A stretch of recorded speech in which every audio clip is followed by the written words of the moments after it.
Ініціатива Еммануеля Макрона, просто Еммануеля Бонапарта, як його вже називають, але так видається, що він навіть так просто і сильніше, і потужніше може бути. Вона не вщухає, а продовжують наші західні партнери обговорювати можливість ведення в тому чи іншому форматі військ НАТО на території України, союзницьких, можливо, тоді ми можемо називати їх військами, так? І от медіа повідомляють, що в Бундестазі, в Німеччині, але там є дійсно різні позиції і різні щодо рішучості суб'єкти німецького політикуму, то канцлер Німеччини Олаф Шольц такий трохи непевний в своїх кардинальних діях і передачі нам Таурусів. От напередодні розповідала я вам, знову він знайшов 167-му причину, чому він не хоче їх передавати. Каже, що не хочемо ескалувати, аби Росія не напала на НАТО і не було прямої конфронтації. Але ж Путін своїм ротом і каже, що ні, я не нападав на Україну, не буду нападати на НАТО, а всі ми знаємо, що це треба трактувати абсолютно навпаки, що коли він каже ні, то це означає так. І що насправді він готує ось цю атаку. Ну і Роб Бауер, якого я вже сьогодні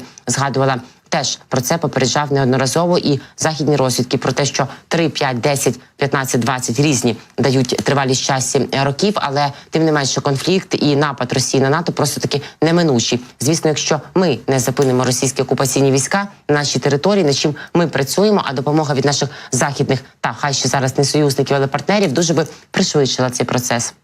В Бундестазі впевнені, що введення військ в Україну не зробить країни НАТО прямими учасниками війни російсько-української і не зробить їх сторонами війни. Якщо одна з країн Альянсу ухвалить рішення допомогти Києву сухопутними військами, то вважається, що вона діятиме в односторонньому порядку, що це фактично буде просто її ініціатива. Відповідно, весь військовий блок Північно-Атлантичного альянсу не матиме до цього в принципі стосунку. У німецькому Бундестазі переконані, що якщо іноземні війська будуть введені на територію України, то це не зробить НАТО повноцінним учасником російсько-українського протистояння. Про це пише DPA. Таку думку, як повідомляють вони, озвучила дослідницька служба Нижньої Палати в своїй доповіді, яку ще не було опубліковано, але на яку посилаються журналісти, які її буцімто отримали.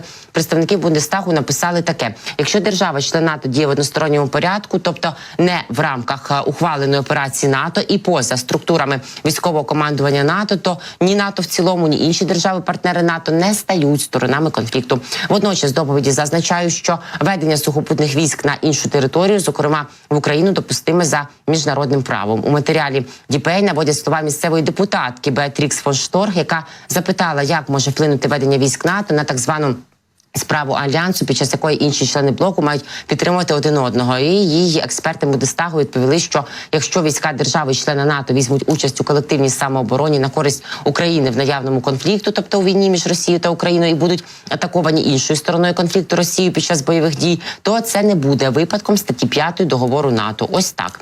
А ще з міжнародних подій, як на мене, теж дуже цікавий і необхідний, і ефективний, і потрібний нам в плані нашої підтримки і заручення підтримкою не таких близьких партнерів, але дуже необхідних при цьому. Кулеба в Індії, значить, нас побував і перебуває, і попередив Індію про червону лінію через співпрацю з РФ. Ну, ми знаємо, що Індія там трохи з ресурсами собі підкуповує їх в Російської Федерації. Кулеба наголосив, що Україна та Індія виграють від розширення торгових та технологічних зв'язків. Міністр закордонних справ України Дмитро Кулеба попередив Індію про, так би мовити, червоні лінії у разі фінансування військової машини РФ. Про це повідомляє Reuters, про це пише Times of India. Наше завдання – передати Нью-Делі просте послання. Коли ви вирішите співпрацювати з Росією, будь ласка, знайте, що червоною лінією для України є фінансування російської військової машини, зазначив Кулеба. За його словами, співпраця між Індією та Росією багато в чому ґрунтується на радянській спадщині. Це не та спадщина, каже Кулеба, яка зберігатиметься століттями. Це спадщина, яка випаровується, додав міністр. Він заявив, що Україна має намір зміцнити зв'язки з Індією та наголосив, обидві країни виграють від розширення торгових та технологічних зв'язків. Ми зацікавлені в імпорті деяких видів важкого машинобудування, що їх виробляє Індія, сказав головний дипломат України. І також запропонував індійським компаніям участь у повоєнному відновленні України. Після війни Україна стане однією з найбільших будов світу. Україна хоче, щоб індійський бізнес долучився до цього, взяв у цьому безпосередню участь. Нагадаю, міністр закордонних справ України Дмитро Кулеба 28-29 березня перебуває в Індії з візитом на запрошення свого індійського колеги Субраманьяма Джайшанкара.